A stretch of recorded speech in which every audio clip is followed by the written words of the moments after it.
ഇന്ന് കിച്ചണിൽ നിന്നപ്പോൾ പുറത്ത് നിന്നൊരു വിളി, വേഗം വാ വേഗം വാ, മഞ്ഞ് കുറച്ച് വീണ് കിടക്കുന്നുവെന്ന്. പിന്നെ പണികളെല്ലാം അവിടെ ഇട്ടിട്ട് വേഗം പോയി നോക്കിയതും കാറിൻ്റെ മുകളിൽ കുറച്ച് മഞ്ഞ് വീണ് കിടക്കുന്നുണ്ടേ. വെയിൽ വന്ന് തുടങ്ങിയത് കൊണ്ട് അലിഞ്ഞു തുടങ്ങി. മഞ്ഞെന്ന് കേട്ട ഉടനെ അല്ലിയാണേൽ രണ്ട് കാലിൽ രണ്ട് കളർ സോക്സും എടുത്തിട്ടോണ്ട് ഓടി. അലിഞ്ഞു പോയാൽ പിന്നെ കാണാൻ പറ്റില്ലല്ലോ. കുറച്ചു നേരം നമ്മളങ്ങനെ അവിടെ നിന്ന് കളിച്ചുകൊണ്ട് നിന്നേ. അങ്ങോട്ട് മഞ്ഞ് വാരി എറിഞ്ഞ് ഇങ്ങോട്ട് മഞ്ഞ് വാരി എറിഞ്ഞ് കുറച്ചേ ഉള്ളൂവെങ്കിലും കുറേ നേരം നിന്ന് ഇറങ്ങി ഇറങ്ങി കളിച്ചേ. കുറച്ച് നേരം ആയപ്പോൾ തന്നെ കൈയെല്ലാം മരവിച്ചു. പിന്നെ ഓടിപ്പോയി കൈയൊക്കെ ചൂടാക്കി ബ്രേക്ക്ഫാസ്റ്റ് ആക്കാൻ കയറി.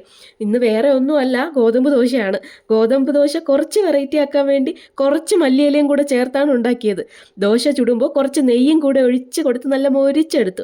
സത്യം പറഞ്ഞാൽ മല്ലിയിലയുടെ ടേസ്റ്റ് എനിക്ക് അത്ര ഇഷ്ടമല്ലായിരുന്നു. നോർത്തിലോട്ട് വന്നു കഴിഞ്ഞാൽ എന്ത് ഫുഡിൻ്റെ കൂടെ ആണെങ്കിലും അവർ മല്ലിയില ചേർക്കും. അങ്ങനെ കഴിച്ച് ആ ടേസ്റ്റ് എനിക്ക് അങ്ങ് ഇഷ്ടമായി.